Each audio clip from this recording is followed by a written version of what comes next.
התחילה להקל אך עלי פניו.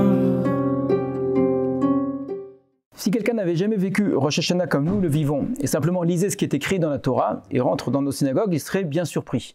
Il serait surpris de nous entendre nous souhaiter les uns les autres Shana Tova, bonne année, puisque dans la Torah, cette fête-là, qui ne s'appelle pas du tout Rosh Hashanah, début de l'année, eh bien, tombe le 7e mois de l'année, puisque l'année dans la Torah commence à Nissan, donc au printemps.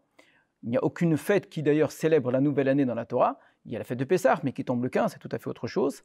Et donc, d'où cette grande surprise, comment se fait-il que la Torah parle d'une fête sans nous préciser quoi que ce soit, elle n'est pas liée à un événement historique quelconque, qui tomberait donc le 7e mois de l'année, premier jour du 7e mois de l'année.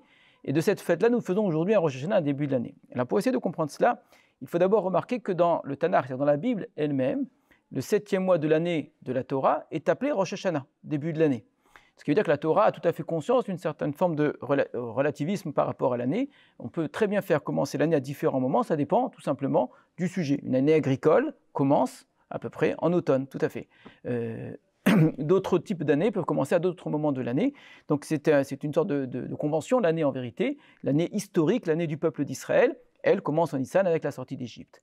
Alors, où voit-on que le début de l'année est appelé Rosh Hashanah en Tishri, donc au 7e mois?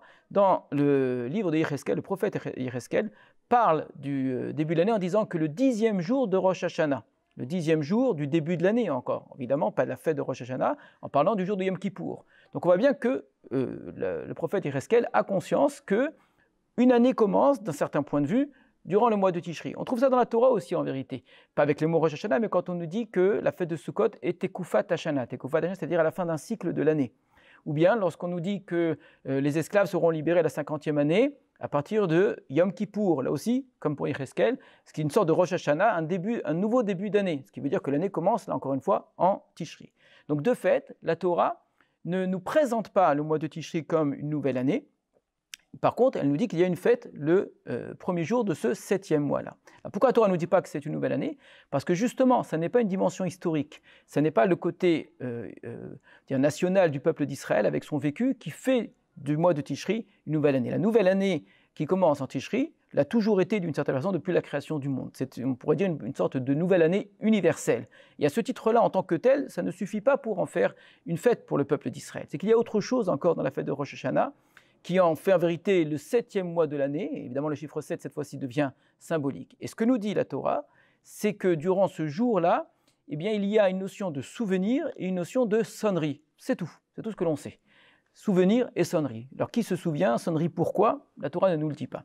Alors, pour ça, il faut regarder là aussi dans les textes, où est-ce que l'on voit ces notions-là. Le souvenir et la sonnerie sont souvent associés d'ailleurs, puisqu'on nous dit que durant toutes les fêtes, on sonnait des chatzotzrot, des trompettes, en souvenir, et là il s'agit d'un souvenir que doit avoir Dieu pour le peuple d'Israël. Dieu se souvient, de manière à ce que notre souvenir vienne devant Dieu. Donc Rosh Hashanah, par excellence, plus que toutes les autres fêtes, est un jour où Dieu doit se souvenir. Alors nous, évidemment, on l'a transformé, c'est nous qui nous souvenons de l'année passée, de ce que nous avons fait, etc. Mais à l'origine, et c'est évidemment encore vrai jusqu'à maintenant, Rosh Hashanah est avant tout un moment où on doit penser que Dieu se souvient de toutes ces créatures et de chacun d'entre nous en particulier. Ça, c'est la première idée. Deuxième idée, on a dit la sonnerie. Que signifie la sonnerie? Eh bien, tout simplement, à différents endroits dans la Bible, dans le Tanakh, on voit que la sonnerie est associée à la royauté et de manière plus précise au moment où un roi devient roi, une intronisation.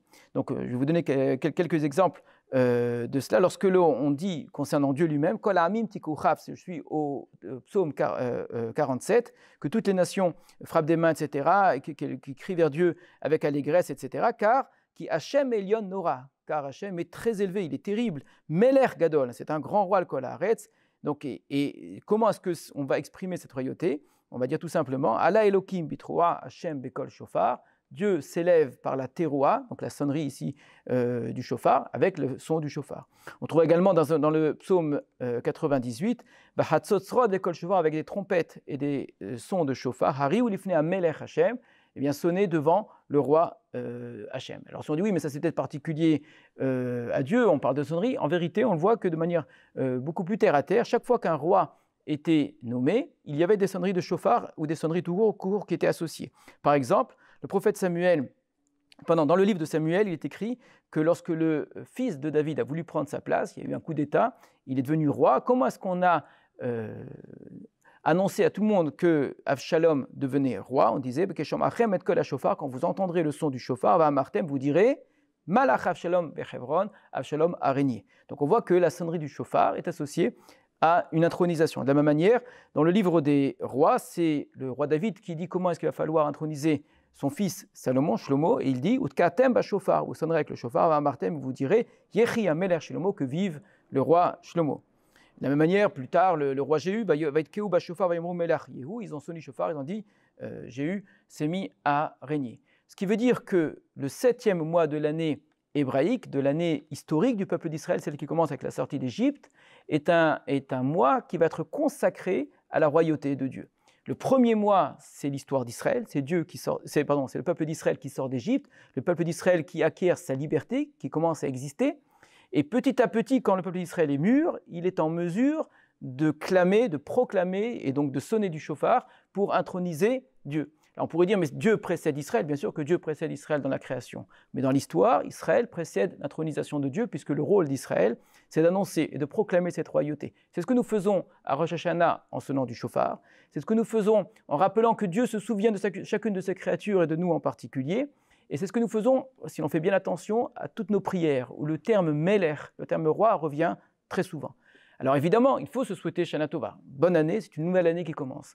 Mais ce qu'on a voulu nous enseigner à travers cela, c'est qu'une année nouvelle commence comme une nouvelle création, qu'à la condition de ne jamais oublier ce qui fait qu'une chose est véritablement nouvelle, qu'une chose arrive à l'existence, c'est Dieu et uniquement Dieu. Il n'y a pas de nouveauté, il n'y a rien qui puisse apparaître dans le monde si Dieu ne l'a pas voulu. Et à l'inverse, si Dieu ne le désire pas, les choses les plus extraordinaires ou celles qui aimeraient se renouveler finissent par disparaître. Eh bien, Rosh Hashanah, c'est ce moment où nous voulons un renouveau, nous voulons une renaissance, nous voulons une existence et une vie. Et pour cela, on s'attache à ce qui mérite véritablement de l'être, Dieu qui est le roi de l'humanité.